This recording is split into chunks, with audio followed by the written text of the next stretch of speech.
Everyone, it's 4 o'clock. Thank you. I'd like to welcome everyone here in the room for being here, those that are attending the online session, and for those that might be watching this in the rebroadcast. It's good to see the room is full. Thank you again. Please, if those that are in the room, mute your cell phones. Thank you. It's going to be a short presentation, which is going to leave a lot of time for question and answers. So those that do have something to say, please come to the microphone so that the folks here can hear you, but also on the rebroadcast, and the folks that are online can hear what you have to say. So with that, we'll get started. Thank you, Jim. Thanks, Brent. Welcome, everyone. Thank you for coming out today. Must be something very interesting we're talking about to get a crowd like this. So hopefully you all had a chance to read my letter I sent out on Friday and maybe attended our meetings back in December. We are looking to have the opportunity to potentially purchase 20 plus or minus acres from what's actually called Champion Cattle and Tree Inc. No, LLC, sorry, which is a subsidiary of the Taylor family business. I've been here almost 5 years now, and I have had 3 different meetings with either Charles Taylor's son or Billy Harris, who pretty much does most of the brokering for the Taylor family. And we've went anywhere from where they wanted to develop this property to them wanting to have access through our property to develop their property to where we are sort of today. So this is technically not a new thing that we're bringing up, but probably to most people in the room, they were not aware of these discussions over the years. So what you can see here is this parcel is the parcel we're talking about here. It is give or take 20 acres. It has never been officially surveyed before. It's in the process of being surveyed now by the seller to determine what the actual property is. If you go on GIS, it basically says it's 20 acres plus or minus. I know we have some realtors in the room here. The GIS is usually pretty accurate. It's not going to be 25. It's probably not going to be 18. It might be 20.2 or 19.8, but it's going to be pretty close to 20 acres. The location will give you a little better idea of the location there. First thing, this is the 20 acres we're looking at. There's another parcel adjacent to it, which is 30 acres, give or take, which is also listed under the Taylor family. And then there's the 800 acres that many people may be aware of that is back in this area that is owned by 2 ladies from Atlanta that own that property. They have already deeded about 480 acres of that property to a conservation easement.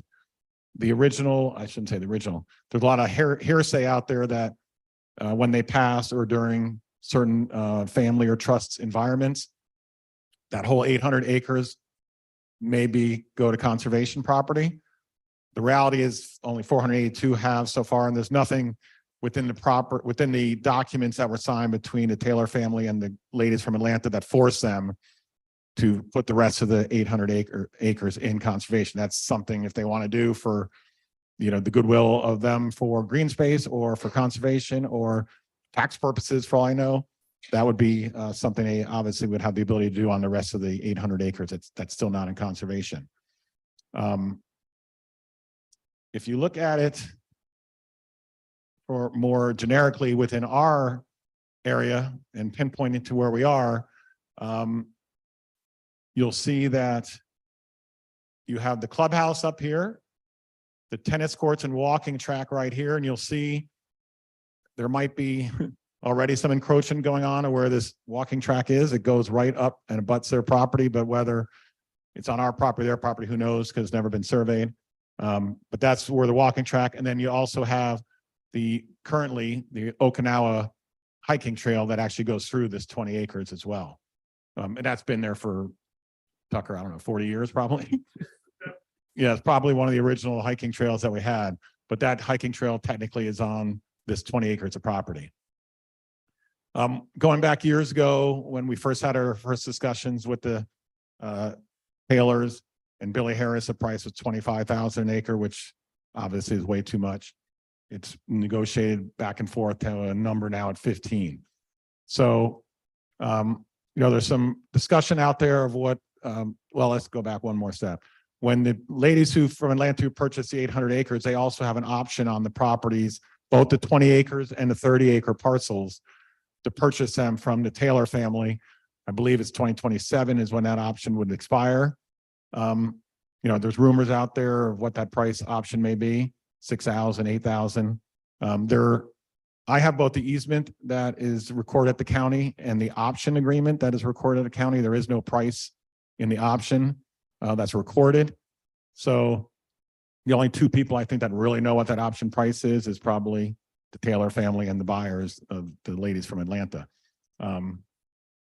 That being said, that option price was negotiated when they purchased the 800 acres 5 or 6 years ago. So what is 8,000 today in today's dollars worth? I think it's fair to say that almost any property, whether it be big acreage or individual lots within the Brevard or Transylvania County, have all appreciated quite a bit over the last 5 years.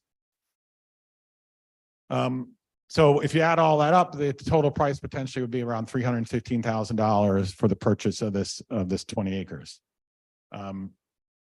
We've discussed this at 3 different levels within the organization, at both the board level and before the board level, for both the strategic planning committee, facility planning committee, and the finance committee have all been involved in the potential purchase of this property. And all 3 of them are pretty much unanimously in favor of going forward with going to a vote to the membership. Realize that's all we're doing today is giving information. Our bylaws and declaration are very clear that to add any type of real property within Conacy Falls, it takes a vote of the membership. So even though the board has a threshold higher than this $315 to purchase or spend if they'd like, it needs to still go out to the membership for a vote because it would be adding real property to the community. So why does this make sense to purchase? We are looking at this strictly as a expansion and boundary protection play. This is not something we're looking to say what could this be in 5 years, 10 years. There is access to this property, and I want to make sure that this is clear because there's been some other discussion out there that this is a landlocked piece of property. It is not. I have a copy of the easement from the county. There is a 30-foot easement that is agreed upon between the Taylor family and the buyers from Atlanta that allow them access to the property. We have went through all the county records, and I cannot find, and talking to the county property appraiser, there is nothing else in there that talks about any other agreement between the parties or a third party. In other words, I think somewhere along the line, I've been trying to keep up with some of the social networking information about a agreement that if that road was to get paved, it would need approval of a third party. The easement doesn't say that. The easement actually doesn't even call out exactly where the 30 feet is on the property. It calls out for the 2 parties to come up with where the 30 feet is for them to access the property.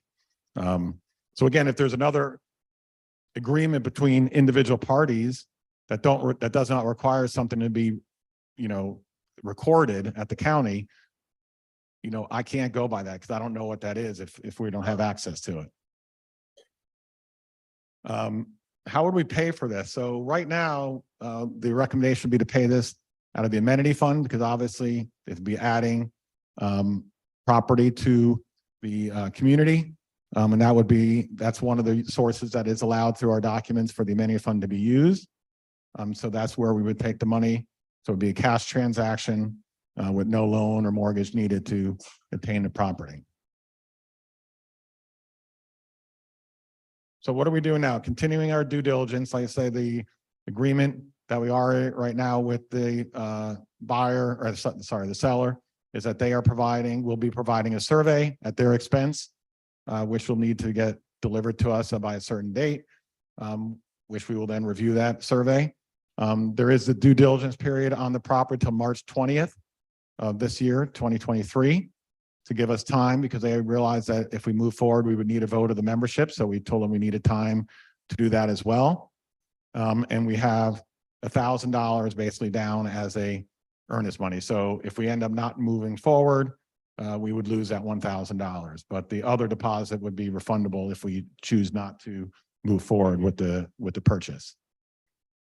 We would take, and obviously the vote of membership would be just like any other vote.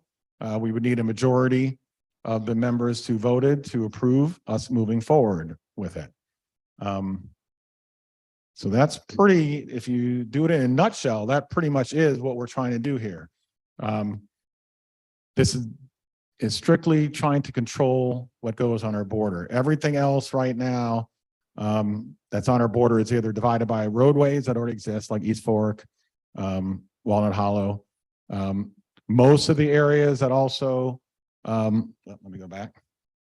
Most of the areas that also abut the 800 acres and 482 of it, which has already been deeded as conservation space, border these homes along here, which mostly is like Solola and some of the other ancillary roads also that come around over to here. So that area is pretty much always going to be green space based on the 800 acres that have already been sold between the parties from Atlanta and Taylor. So this really is the only other adjoining property except for the 30 acres.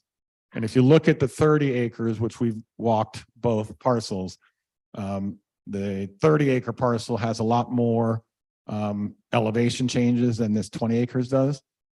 For anyone who has the ability to walk up to this area, the top of this 20 acres is very, very flat in what you call mountain western North Carolina terms. It's a very easily accessed property from up top. And then, the elevation changes on the back side, and then obviously on our side going up to the property.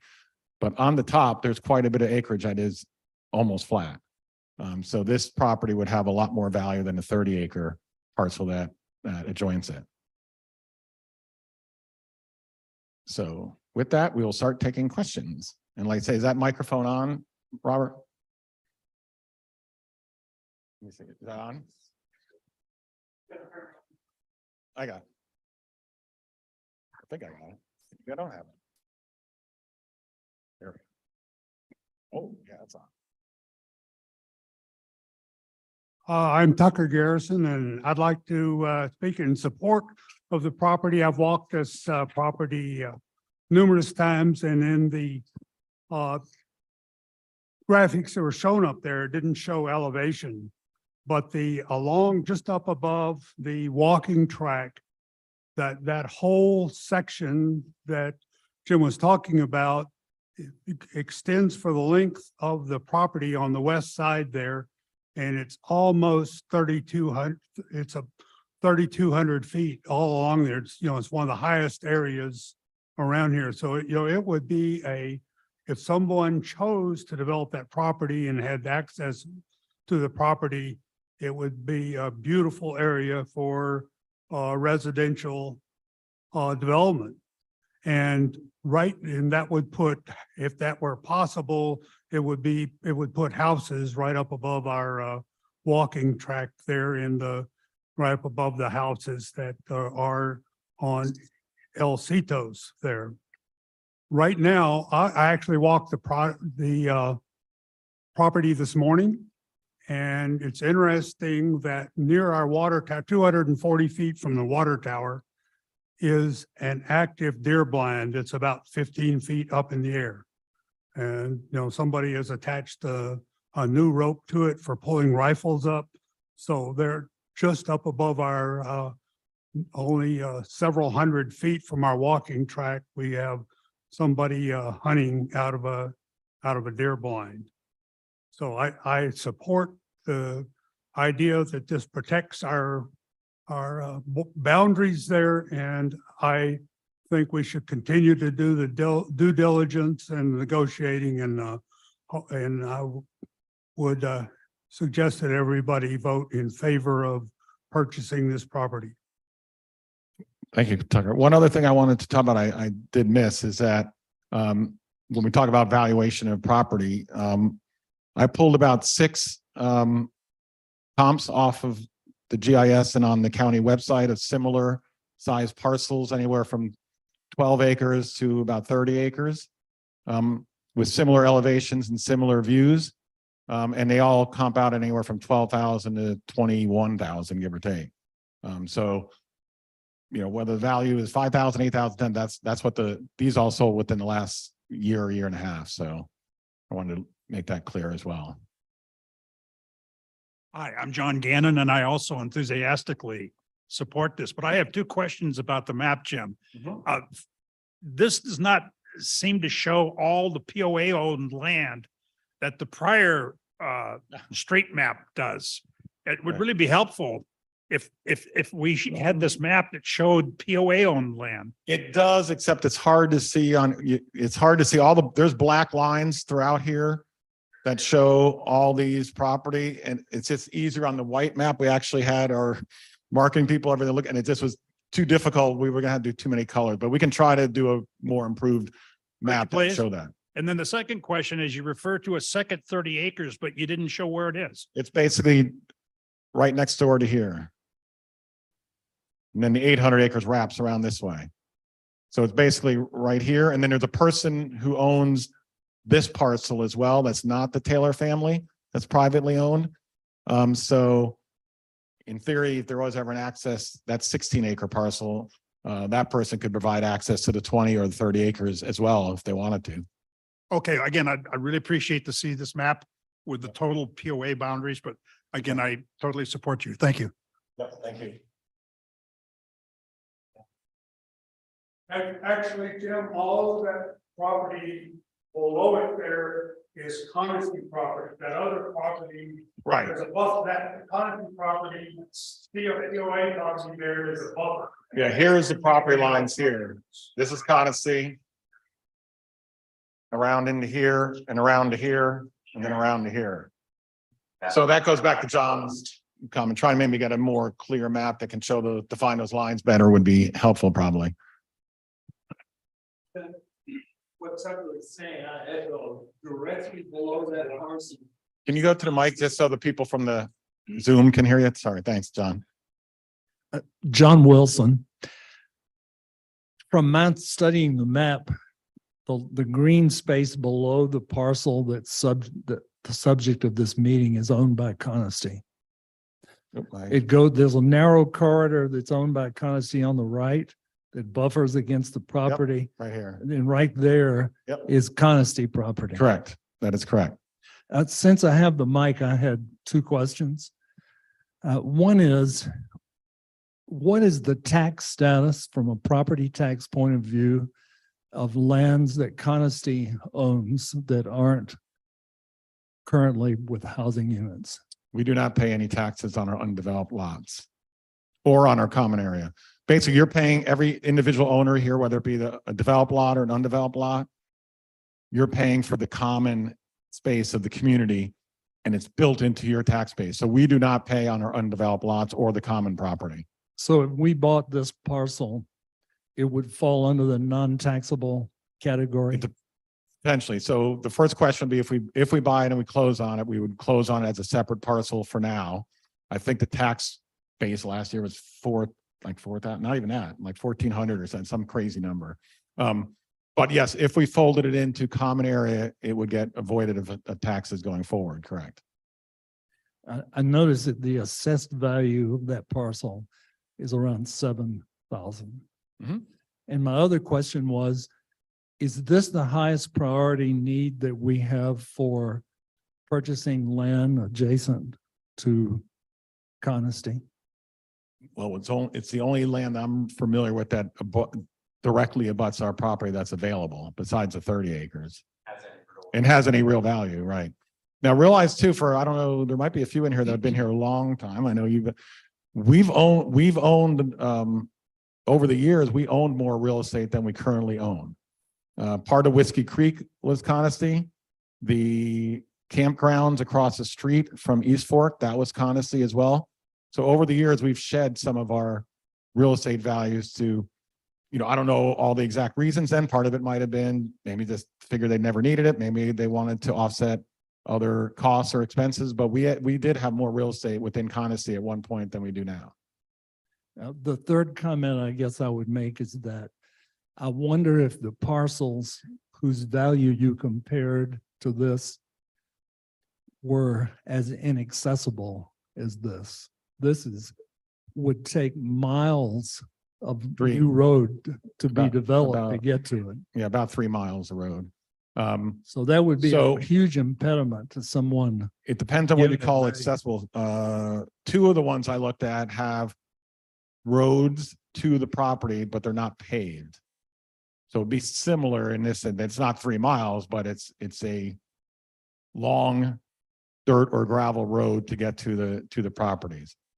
So all the ones I looked at were very raw land property with no infrastructure within But those this one parcels. has no road to get to it at this time. At this point, no, it's got access road. There actually is, if you look on the Google Earth, you'll see a cleared area. There is a pathway, roadway, whatever. It's just not paved and it's not even gravelled. It's just a dirt road. But they've used it to access a property before they sold the 800 acres. Thank you. Probably hunters, I'm guessing. Hi, Jim. Chris Hey, Wonder. Chris. Just a couple comments here. I know $300,000 or over that. It seems like a drop in the bucket to a lot of people, but that works out to about $1,000 out of each one of our pockets to pay for this thing. So essentially it does. So my question is, how much of this property, if any of it, is actually can be developed? One of the reasons I'm not talking about homes. I'm talking about there's things that some of us that we believe we need here at Conisty that there's never been room for. Correct. But now there could be some room. We could be looking at everything from one good example would be more RV storage. We don't have enough RV storage. One other one could be, one thing that a lot of people would like to have here is some mini storage. Mhm. Just Yep, I've heard because that one. mini Yep. storage around here, trying to get anything. Good luck.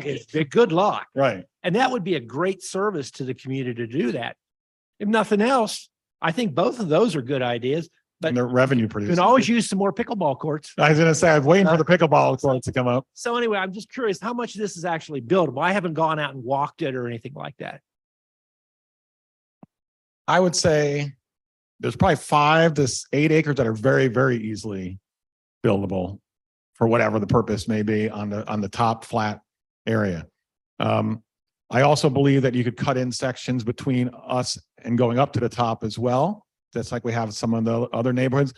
The backside, towards the other property, I think you could, but then you'd start being abutting the neighbor's property as well. I don't know how close you want to get to that, right? But it could be, but you could cut in areas and clear areas and get access to do, especially some of the things you're talking about as far as maybe storage that don't need, the same infrastructure as, other amenities might need.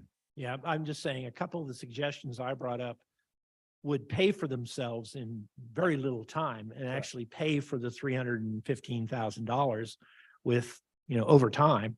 Oh, yeah. And without a then question. continue to be a revenue source going forward. I'm not as I don't buy this thing about protecting our boundaries as much as I'm sure some people do. For the simple reason is that's been available since the 70s and nobody's ever built up to it. Yeah. Nobody's wanted to build homes in the area. Nobody's wanted to do that. I think the chances of that happening today are pretty remote. So I frankly wouldn't make my decision to vote on this based on the fact that Well, just protecting a I hear border. you. So, I'd also venture to say that most people probably 10 years ago wouldn't think there was going to be a Dollar General store or RV storage or an RV storage place right on your main road, right? So you never know. And I don't disagree. I mean, probably maybe not even my lifetime. I don't know if it ever but sooner or later things get developed. And one thing that's very unique about Transylvania County, if you look at it, is there isn't a lot of private land comparatively to the overall amount of acreage within the county. So if you just look at the explosion base here within Conisty, I got here again 5 years ago, almost couldn't give lots away on the west side of the community. Now we're getting good pricing for them. That's nothing that maybe the fiber may have helped that, but that's strictly market driven more than high-speed internet. That helped, but that's not what hasn't, increased everyone's value here. This is a crazy, real estate market syndrome that, does happen over years, but we're definitely been a very unique one, not just here, but throughout the country. So, there's not a lot of private land, and people like yourself who all love living here, and there's reason we all live here, and more people see it. You're going to need some more land to develop at some point, and there's not a lot of it.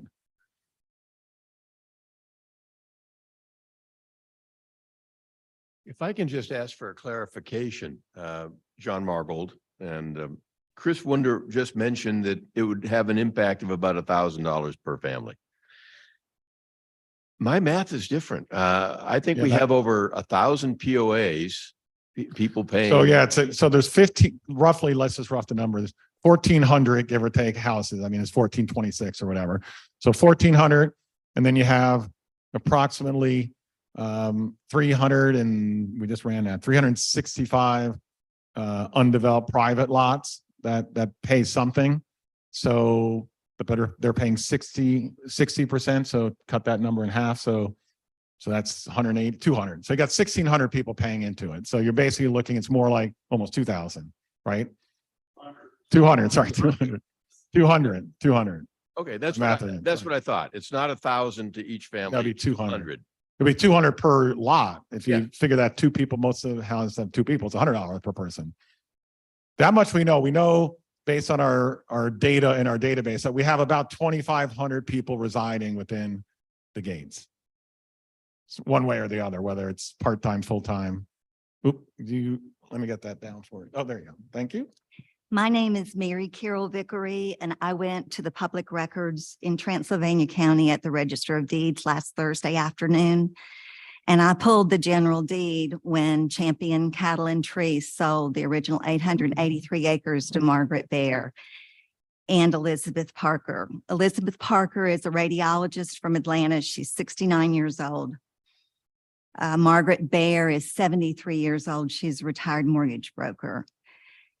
That general deed was very ambiguous about the easement that Charles Taylor has up into the 20 and 30 acres.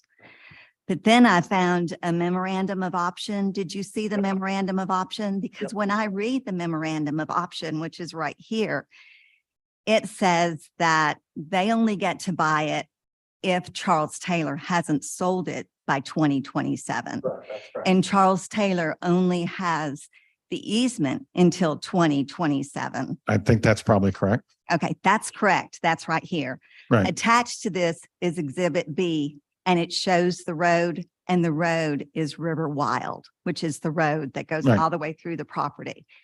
And Tucker, Paula, Swartz, and I have all hiked that road.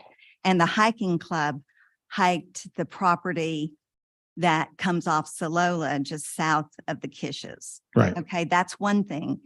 The other thing is, and let me say this too, y'all, I am in favor of this. I want us to purchase the 20 acres. I want us to purchase the 30 acres, but I don't want to pay Charles Taylor anything more than market value for this property. Right. I don't disagree.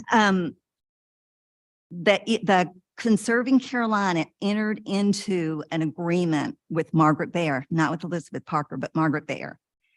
That easement says they can't pave River Wild unless they get permission from Conserving Carolina. After the after the way I read that, that's after, or if they choose the option. If 2027 is coming soon. This is something totally different. No, let me just finish it. So if I'm the Taylor family and I'm going to be hopefully talking to the parties beforehand, right? Before the option expires, to determine if they're going to move forward or not. If in fact, I feel that they're not going to move forward, I'm going to probably pave that road before the option time comes up, because that's the only way I'm going to get that access. It doesn't say that they can't do it before 2027. No, Conserving Carolina says they can't pave the road that goes through the 480 acres. Right, but the way I read the easement that was recorded at the county, it doesn't specify where that 30 feet is. It says it can be anywhere within that property. It's Exhibit B Ex- on the right. memorandum of option, right here. I don't, oh, I'd be happy to look at that too. I don't read it the same way, but, Okay, well, then we might want to have right, a real estate attorney look at it. right. That's probably not a bad idea too. And the other thing is, think about it. This is two women, early seventies. They bought 883 acres for $6.5 million. Right. They put more than half of it into conservation. Do you think they're going to want to develop the Oh, property? I don't think they will develop it. I don't disagree with that at all. But the question is, then we'll never have access to it either, probably. I beg your pardon? So then we probably would never have access to it either, probably. The other A, they would not develop it, which is fine, right? Would say green space.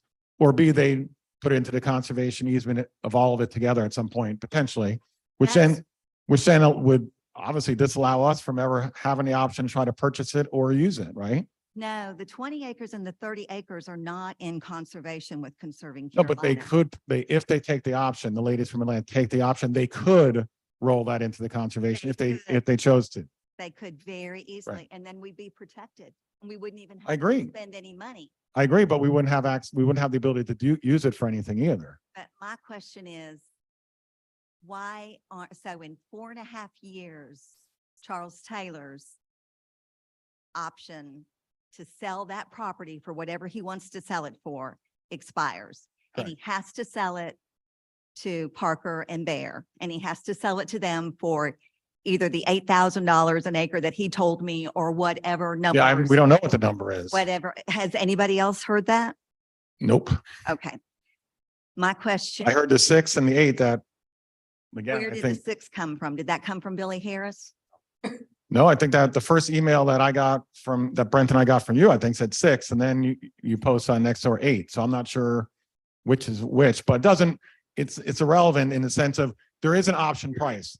I don't think Why I don't think the Taylor is going to tell us what that option price is. And I don't think the ladies from Atlanta are going to tell, well, I know the ladies from Atlanta, because we asked them, they're not going to give us that information. Why would they? Why don't we try to buy their option? We did try that. They don't have an interest in that. You contacted Elizabeth Parker and Margaret Bear, and they don't want to sell their option to that property. Nope. Okay, that tells us they want to do something with it. Is that what that tells you? It tells me that they either want to do something with it or they think it would be a nice piece to have within their conservation easement. It could be either one. Because let's be honest, I mean, the money for them really isn't as big an issue, right? So, because they wouldn't have bought for 6.5 million, 800 acres thinking that they were going to want to put it in conservation to begin with, right? So obviously they have, a mentality for conservation, which isn't a bad thing. And like you say, I think that the reality is if they do take the option, you're right, it would be a protection for us, because I don't think they'd ever develop it, ever sell it. They probably would put it in the same conservation easement, probably. So do we need that 20 acres to build on? Or can it stay in conservation? I personally believe it would be a value to the community to have that property to potentially expand at some point if you need it. Because it's so centrally located to what everything else we have around here is. Okay. That's my personal opinion. So your personal opinion is that we need to buy that 20 acres because we're going to need it to build something on it. Well, we have a lot of other acreage within the community, but not convenient to a centrally located area. Okay. Especially if we're talking like Chris said about quote unquote, other uses or other amenities, right? That upper level up there is good prime real estate for whatever you may want to do, whether it's, future buildings, whether it's future walking tracks, nature trails, whatever you want to use it for. But there's no other area within Conacy that you have that much acreage to be able to do something similar to build multiple opportunities for the members in one central location. Let's put it that way. Especially as close as it is to our amenities that we have today. Right. I mean, it's right there. Thank you for your time. Thank you. Hi, Rick Clark. I personally walked that property the other day. A couple questions. First, I'm always in favor of acquiring surrounding property. It protects us more than anything else. It protects us. I guess one of my questions is, who's the other bidder except for this Taylor or they're the seller. But is there another bidder on this property at this point? Not that we're aware of, no. Okay. So why are we set at 15 when the appraised value is 9? Is there a negotiating here? This is a tough piece of property to sell. Mhm. Honesty by far is the best option for that property. I don't disagree. Completely. I don't know anyone else trying to get a 3-mile road through Carolina Conservation is going to be a huge. Assuming that's the case, I'm not sure that to be a fact, but I agree with Carol that getting an attorney to review that probably would not be a bad idea. But I don't know what the option is. I don't think anyone really knows, but let's assume that the $8,000 number is a correct number. Okay. And let's assume that they took that option and then chose they don't want it and they're going to try to sell it to us. You think they're going to sell it to us for 8? They're not going to sell it to us for 8. They're going to sell it to it for more than what they paid for it, right? If they can. Well, So the other and that option may never exist. So that, I hate to say it, but there's a premium for waiting and there's a premium for not waiting, right? Those are choices you got to make when you make purchases. Like I said, I'm in favor of the purchase of the land. My other question is, John Wilson and I walked this the other day. I'm very confused as to where this flat spot is. We followed a slope up to the ridge. The ridge couldn't have been more than 20, 30 feet wide. That's where this hunting deer blind is up there. And then it falls off dramatically on the other side. I don't understand this whole area. If you look at the total elevations and the contours, you can flatten that whole spot out because it's not straight down. I mean, Well, you could flatten it. right. You'd have machinery. in Oh it yeah, to do without a that. question. Yeah, I'm this not is saying a you could. flat lot at all. Right. I'm not saying you wouldn't have to spend any money to do that, but you could definitely flatten it out pretty easily. Okay, and the access would be the water tower road? That's one To option. me, one of the best options. That's probably the best option because the Right. road already exists. You probably want to make it less severe, but you could also build a road coming off the tennis and walking track area up to it as well, relatively easily. We've looked at that as well. Yes, well, there is some type of path there that has been filled in with gravel, I assume to stop people from coming into Coniston. Yep. Was that the original Yep. content for that? Yeah. So like on that far end of the walking track, we could access a road. It could meander up there pretty easily and be not as severe as the Okay. current water tower one. I just want people to understand, this is not a flat area No, there at all. It would have to be literally. Yeah. If you can find me 5 totally flat, that'd be great. Well, and I understand Coniston is Coniston, but it's Yeah. kind of a misnomer to assume that it's somewhat flat up there when it's not. I mean, like if At you're all. thinking about the area between the golf course area up to here, it wasn't this flat at one point either when they first Right. built it, right? So, and the other option would be to come off of as you just pass Kaniscowa going down, then you're going around that first sharp curve. You could come off of there and go up pretty Well, easily as Yeah, well. the water tower road made the most sense to me. Right. It's the most easily accessible. And like I said, I am in favor of this. I just think 15's a little on the high side.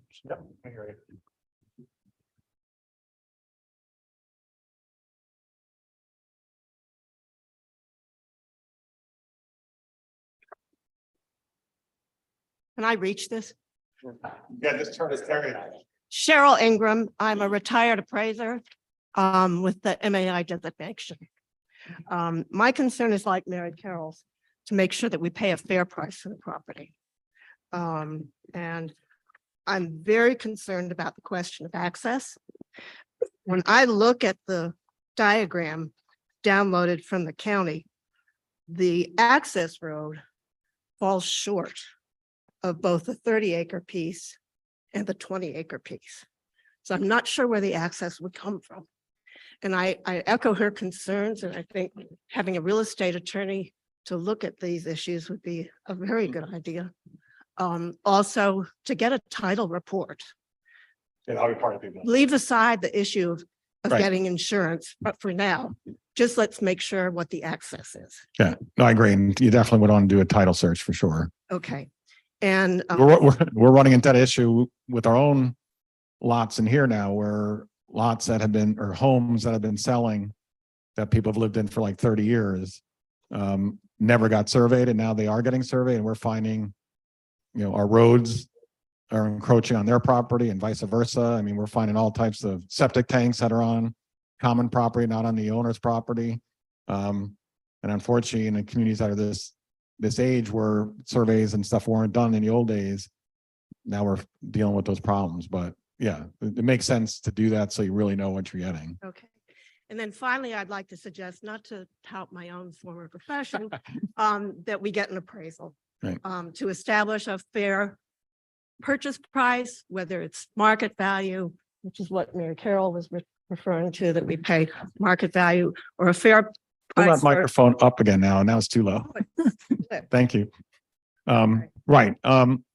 Yeah, your point, and Carol's point both on the access, it is interesting because I saw this sort of the same thing when you look at the GIS on that, but it's very clear that, you know, the easement is supposed to provide access to the property, but you're right on that. It looks like it's short, but that doesn't mean it's accurate because it's GIS, you know what I mean?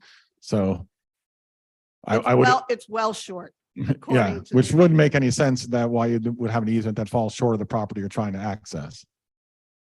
So I got to believe that's an error of some sort, but good to know. And have you discussed having an appraisal and making sure that we get comparable sales that are from a source other than Billy Harris? Right. Part of the due diligence. Because realize, like I say, right now, you know, our risk is $1,000. That's our risk at this point. So we thought that at least getting that money down was a worthwhile for almost 4 months of us being able to, you know, look at options if we want to. I just want to point out that the survey that you talked about will resolve all these questions about the easement, how far it goes, where it goes, all the rest of that stuff, including the precise boundaries of the property in question and whether it meshes well with ours or whether there's some problems. The other thing is, well, shit, now old man disease. What it was.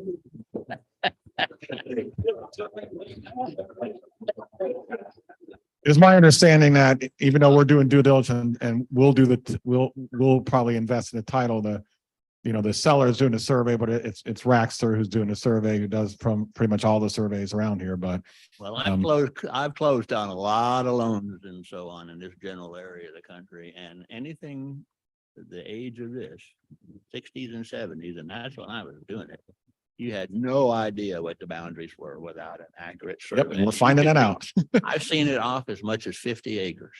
Okay, depending on the size of the tract. So Right. without the boundaries being firmly established, and I think the appraisal is also a good idea, but we need a better map so people can understand exactly what's going on here. Because really, just talking about it doesn't tell you anything without being able to look at the lines. Right. So that survey needs to be distributed, and that's what. Without a question, yep. Was now I'm getting like you, Mike. Now I forgot. What I was gonna say. Anyway, I'll think of it in a minute. Maybe if I'm lucky. But it definitely had to do with the same question as far as the survey and the access. I mean, we're the newest one that I'm dealing with now is we found that actually one of our roads, shorter roads with the cul-de-sac that was platted was not built where it was platted. And we have a part of our cul-de-sac is on 3 driveways that are privately owned. So we're trying to resolve that one as we speak as well, because realize there's no, except for being a good neighbor, there's nothing, I can't force that person now who has private property to give us that property back. But we have to try to negotiate in good faith to come up to something that works for both parties, right? So we're taking a part of the front of their house away, and we might have to give them a little property on the back part of their house or whatever, or side of the house or whatever the case may be. Or we have to totally rebuild a road, which doesn't make any financial sense for anybody. So anyway, yes, ma'am. My name is Becky Katsarelis, and I did not walk the area, but I have some questions. Mhm. So I understand that we have until March 20th Correct. to purchase. Yes, And if we do not by that date, then it's open to anyone. correct. Any developer can come in and buy those acres, Eventually, yeah. and they could build whatever they want on it, Well, that's another question. I mean, right? Forget about whether it gets developed or not, but the reality, anyone who knows Transylvania County, there is no zoning in the county. So if someone bought it, whether it's this year, a year from now, 5 years from now, 10 years, they pretty much could build whatever they wanted to build. Yes, Correct. If we bought it, there are rules and regs correct. as far as building, et cetera. Right. Would these 20 acres be cut into like acres or acre and a half? Have you thought about how? I mean, that was one question that someone asked me this morning was, could you get, the return on your investment almost right away if you chose to carve out, 5 or 6, primo lots for homes. Yeah, you probably could. That's not my vision for it, but if you wanted to, you probably could.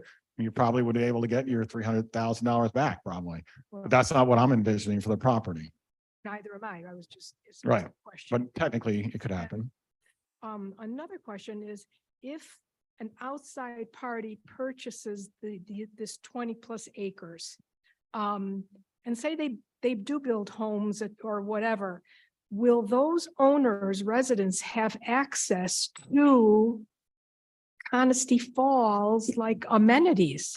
Well, they wouldn't have access per se to, it'd be trespassing, but there'd be nothing to prevent them from walking on to our property or vice versa, right? I mean, so the question would be, when that happens, who blinks first, right? Are they going to care if we're on their property, or are we going to care if they're on our property, right? But this isn't like an unusual thing for us to try to protect our border. I mean, for years, a lot of the people over Wanteska area had a lot of concern about the easy access, from parking or whatever, from people just walking across, 5 feet of woods to get to the lake or wherever else. And so we put a security fence up this year. I heard some people out and about over the weekend complaining, well, why do we care how this impacts the people that live on Canascow or the people? Well, we can't control everything, but if we can, we do try to protect our borders. And that's what we did over on the west side of the property as well. So.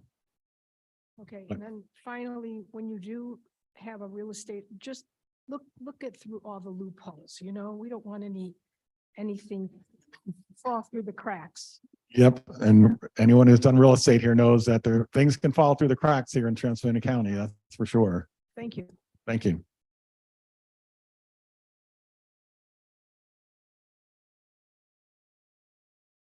Linda Heisong. I'm sure you're going through your due diligence, but my question would be, if you were to build something on this, or let's even back up, if you were to incorporate this into the PUD, Mhm. have you checked with the county and how that would impact, and would we be able to incorporate it in today's rulings? From what I understand, when I was down there 2 weeks ago, it is a process, but you can fold more property into your common area if you can prove that it's for the common good of the association, which I think would be relatively easy to prove in this case, being that you're protecting your border. Is that a 100% guarantee that you could do it? No, but let's assume you can't and you never develop it, you would stay at pretty much the same tax level you are now, which is very minute for the amount of acreage. So you would have to deem it as common area to. If you want to get, incorporate it. right, and if you want to get relief from the taxes. My personal opinion is I don't think I would fold it right into the common area right away, because the tax base is so low that why force your hand right away? What if some, crazy developer 3 years from now came to you and said, well, I'll offer you $500,000 or $1 million, and maybe you want to sell. I don't know. But because once you fold it in, you can't fold it out.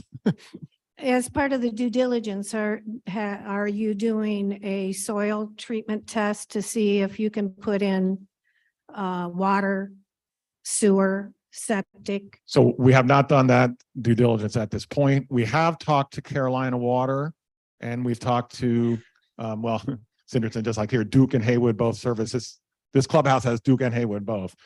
So we have talked to the utility people, Spencer and I, of the people that are out and about that we deal with, and they've all think that that's not a problem. Their infrastructure could handle the additional load, but as far as whether it be tying into the sewer system or if you wanted to build something and you had to build a septic, which we have around here, well, both residentially and commercially. Some of our, like Equestrian Center, that building's on septic, some of our other buildings are in septic.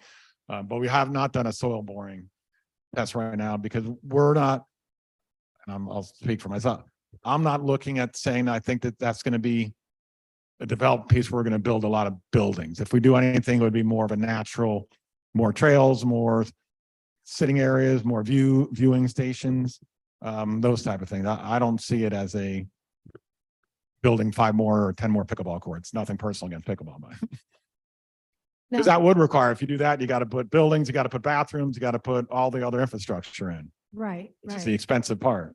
And so has there been any talk about the 30 acres that is right next door?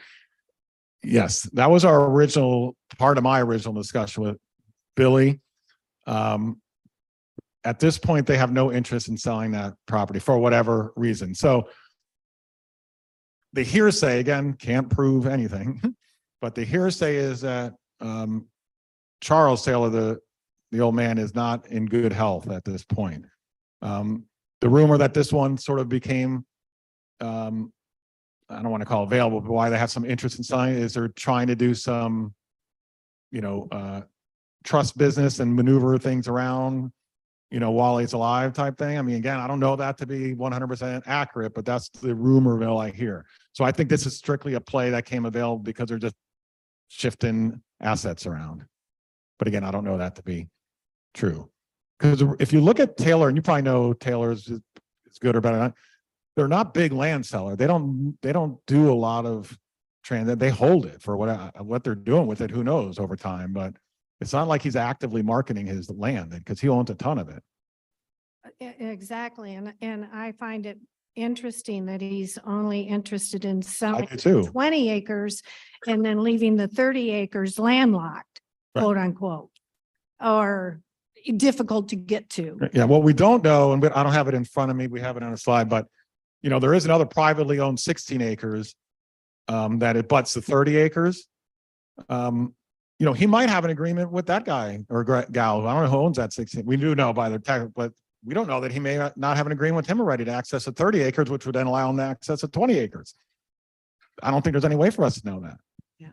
I just think it just makes sense if we're going to do the 20 acres that we would want to seriously look at the 30 acres, Right.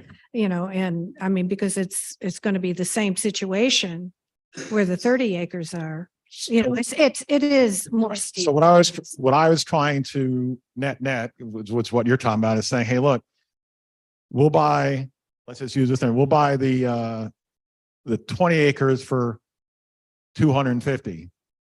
And we'll buy the 50 acres for 500. But they didn't want that. That didn't work for them. They didn't want 10,000 acres. So we did have some of those discussions, but they just didn't get any traction. So for whatever reason, maybe he's got all his buddies that love that 30 acres for hunting and he doesn't want to give it up. I don't know. You know what I mean? But because if you go to 30 acres, there's not a ton. There's quite a bit of deer stands and all types of stuff, a couple of old stills. I mean, there's all types of stuff in that 30 acres. So Exactly, but it's hard for somebody to legally get to that 30 acres. you can't.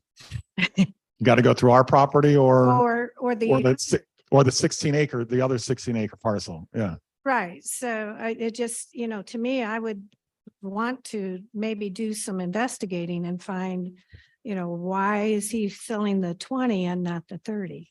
Yeah. Well, again, if you know, as you know better than I do, if you know the Taylor family, that's a tough one to get out of them. I can tell you that. You'd have to figure it out on our own. But it's definitely a good question. Doesn't make any sense to me either. I mean, whether you're going to get access to that 30 acres or not, it's not a good piece of property. So it's basically worthless once he sells this 20. If he sells this 20 acres, it's worthless. Exactly. So my theory would be if we can do the 20, you go back 5 years from now and offer them 1,000 an acre for the 30 because it's not worth anything else. But it just doesn't match with what this family has done in the past. Correct. I agree with you. If anyone can figure that out, figure their organization out. The one thing we do know is it's interesting in the email exchanges. Billy because to some extent, the son is handling most of the business right now, or historically in the last few years. But one of the emails that came in, we were going back and forth, came in. I think it said something like, Daddy says that we should, something like that. I'm like, really? You put that in an email? But you did. So he's still, to some extent, the old man's still to some extent calling the shots, even though he may not be involved as much on a day-to-day basis. Yeah, go ahead and follow up. Marty, you got cut off.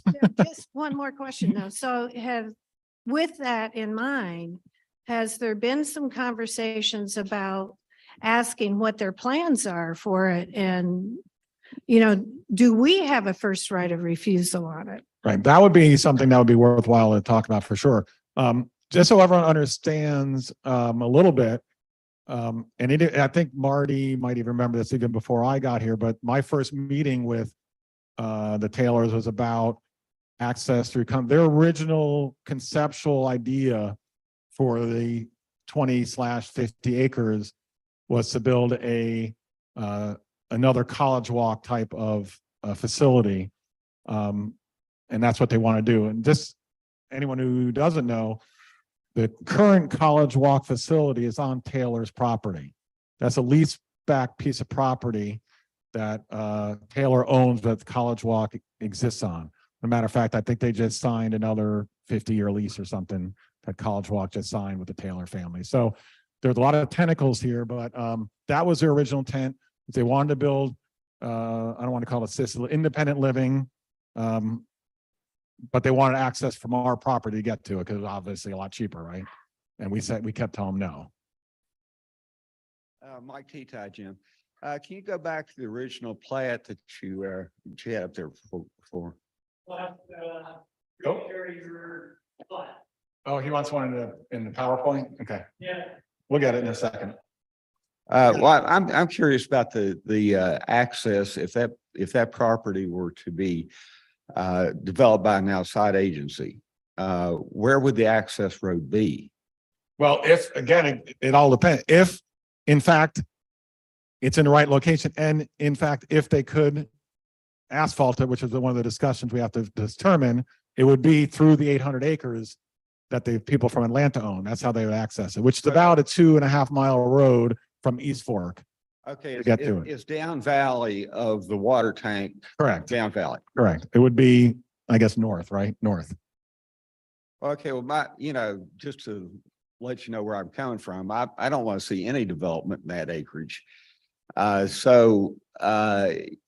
If Conacy were to buy it, you're not guaranteeing that we wouldn't immediately turn it around for premium lot. Well, we can't do that. Well, let me backtrack. We would need the membership approval to purchase it. We would have to go through some type of approval at the county to subdivide it. And then, but you're right. Technically, I don't think we would have to go back to the member if the board down the road decided to build 10 houses. I don't think they'd have to go back to the community. Now, that's one thing that we might, want to consider or talk about is some type of guarantee like that. Hey, if we buy it, we can use it to add amenities or improve lifestyle, but we're buying it under purpose that it's not going to be developed for any residential purposes. Well, from my perspective, But right now that we haven't talked about that, but that's something to to talk about. Good I point. don't know if I represent very many people here. I know, but it's an interesting point. But if I were to vote for the purchase of the land, it would be great, or if I were considering it, knowing that that was going to be permanent green space undeveloped by Conisty is a big bonus. When you say undeveloped, what about other types of usages that are not, homes? In other words, if we wanted to build, and again, whether the example, the RV park storage or a pickleball court or whatever, I don't think we'd ever want to hire and say we're never going to use it for anything and it's going to stay green space forever. I can see that point. Right. But you got to weigh that, if Conisty were to purchase it and have the ability to develop it, you got to weigh that against the probability of an outsider coming in and building a 3.5 mile. Yeah. Thinking about, now that I think about it, I think there would be one caveat that would enforce. So if we bought the property and then we decided we have some grandiose scheme of what we want to do with it, if it costs more than the 385,000, the members would still have to vote on it. Because the board can't even spend that money without the membership vote. So any significant improvement to that property would still require another vote. So if we bought it and then 5 years from now, we said we want to, I don't know, build another pool up there or something, and it's going to cost more than 380,000, the membership would have to vote on it. So there is some restrictions on how we can use it that would take a membership, that would trigger a membership vote before we could do it. And that's another good example, because if you wanted to build 5 homes, it's probably going to cost you more than 300-something thousand just to get the infrastructure in it to build the roads and get the lots prepped. So you probably would have to go to the members, get approval for that. Well, Constantly has immediate access up by the maintenance road going up to the water. Right, if you call that immediate, that asphalt road's not a great road. But yes, we do have It's no access. worse than Tildotsi where I am.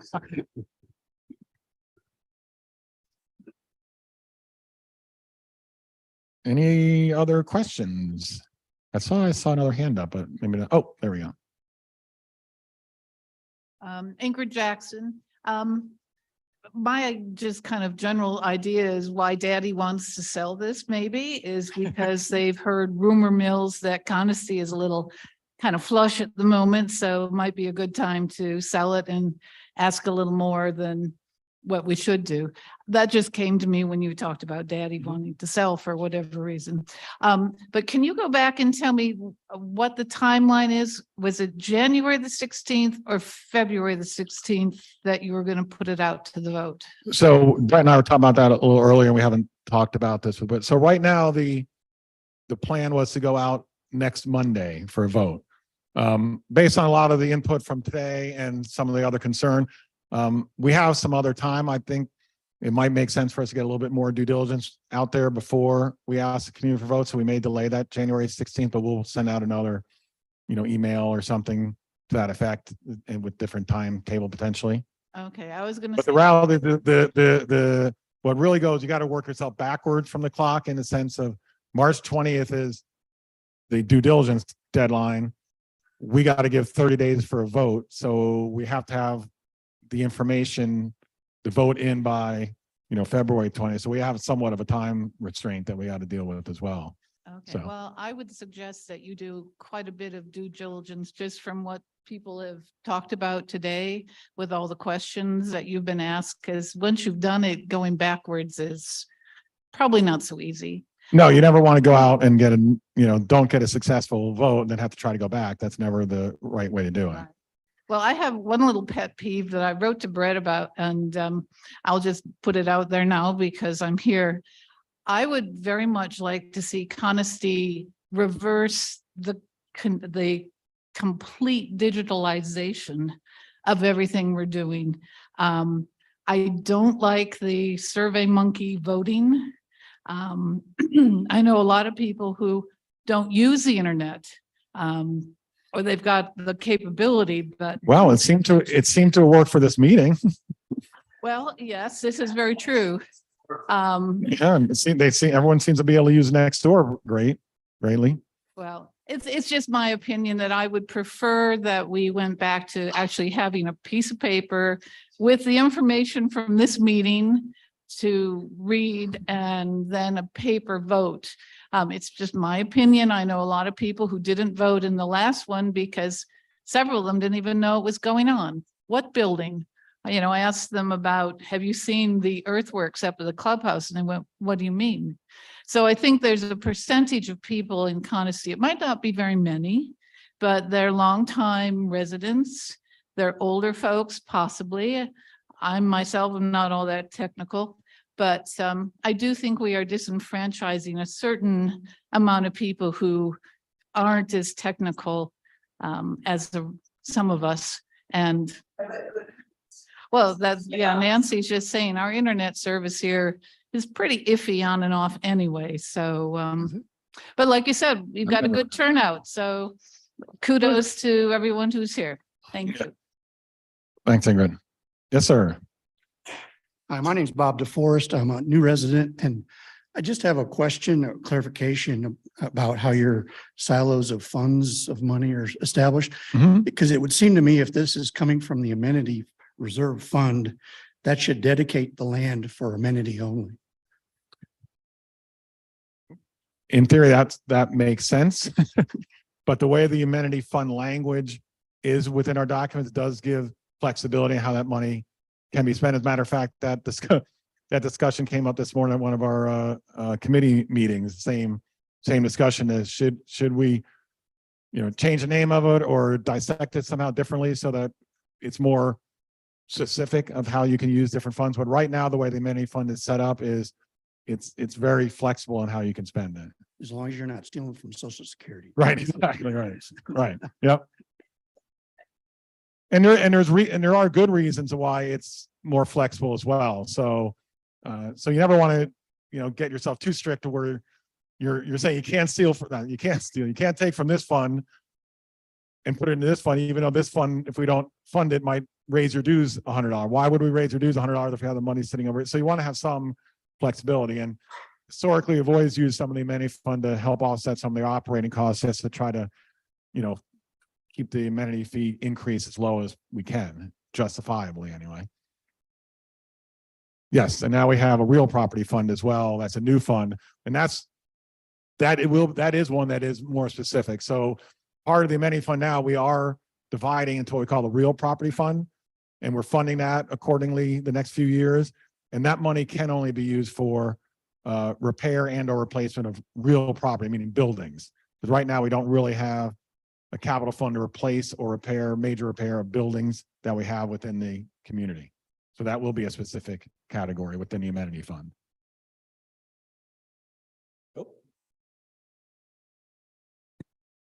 What would it take to extend the March 20th deadline?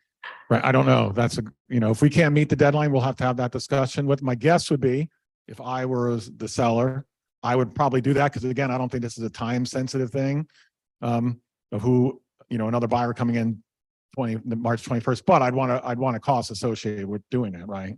I would. Well, But I don't think it would be a lot of money is what I'm saying, what I'd be well, saying. from what we've heard today, I think there are a lot of questions that should be answered. And can they all be answered to our satisfaction by the time that we're asked to vote? Yep, we'll have to see. And right. And that will be a discussion. If it can't, we have to ask for that extension. And the question is, there's two things you do on the extension. You can either ask for the extension, they agree or disagree. They may do it out of their good heart. They may say, yeah, I'll do that for cost. Or you just may walk away from it and say, we'll come back to you 6 months to a year from now and see where we are. I mean, those are your three options. But some of the questions that we've asked are very, very important. Mhm.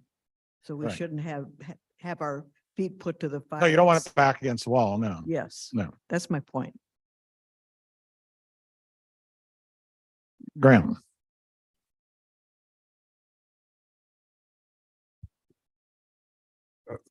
Don't you hate it when you get to the end of the meeting and there's always one more question or one more comment? I'm Graham Smith. I'm from the Natural Resources Committee here in Carnoustie, and I'll be very short.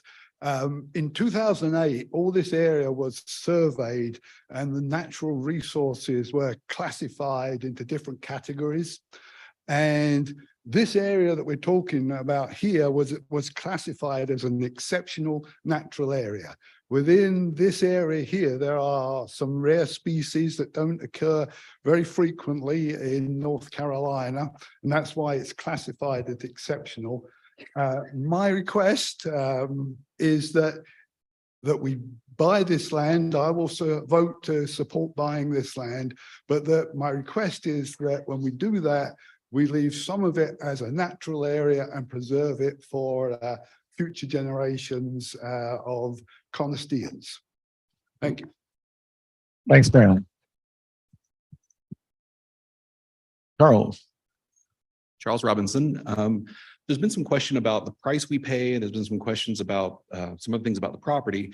So when this comes to a vote, are we voting on the price? Are we voting on just the ability to purchase? So what are we exactly voting for? So the way it'll have to work is it'll be a vote to approve up to a certain amount of money to purchase the property.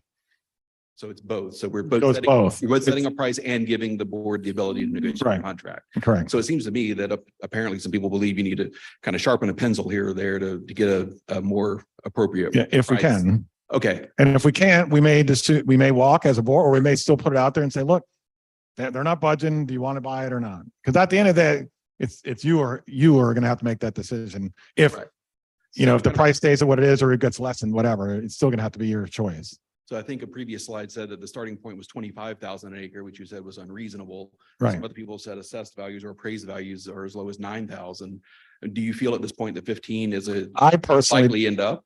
I personally do, but that's my personal opinion because I'm a boundary person. Any community I've ever been in, anytime we had the opportunity to buy land that was adjacent to us, we bought it. And we normally paid a premium for it. And I use, let's use the $6.5 million that the group from it, the ladies from Atlanta paid for the 800 acres. I don't think, even if I had the money, I would pay $6.5 million for 800 acres in the middle of nowhere, but they did, right? In their mind, it was worth it, right? So it's all what is valued to the buyer. I mean, that's I'm what it not really opposed, comes I'm down to. just getting clear. Yeah, no, I hear you. What we're voting for. Right. exactly. I mean, I'd love to get it for 10, but let's assume the option is let's assume the option is 8. Reality is, if I'm the buyer and at the 8 with the option, and if I decide to sell it down the road, I'm not going to sell it for 8, right? I'm going to sell it. I'd hope to sell it for more than the 8, right? Right. So it's going to be 10, 12, 15, whatever the number is. So, but you've said that we will likely not have the go to vote next Monday because of these possible discrepancies. I can't speak for the board, but that's Okay. my personal opinion right now, but I don't know. Mr. President. Assessed value isn't the actual value. Right. Yeah. Let's talk about assessed value. If you go into the county website within Conisty, right, and you look at all the CFPOA lots that we own, or the ones that are privately owned, I'd say most of the ones that we own are probably assessed at 7, 8, 9, but we're normally selling them the ones that are buildable, obviously, for more than that. If we're selling to you to combine it with your lot and it's not a very buildable lot, then yeah, it probably is only worth whatever the appraised, maybe even worth less than the appraised value is, you know what I mean? But pretty much any lot that we have that's buildable, we're selling way more than what the appraised value is in here. Okay, so if the 16th date is not feasible, I don't know if it is or not. Right. Do we have an expectation of when that might be pushed back to? Well, we'd have to get it out for the 20th. So it's only 3 or 4 days. So, Right. so we have to discuss this after, this meeting and determine what our next steps may be. That's why we have the meeting, right? So we can get all the input. All right, thank you. Yeah, thanks, Charles.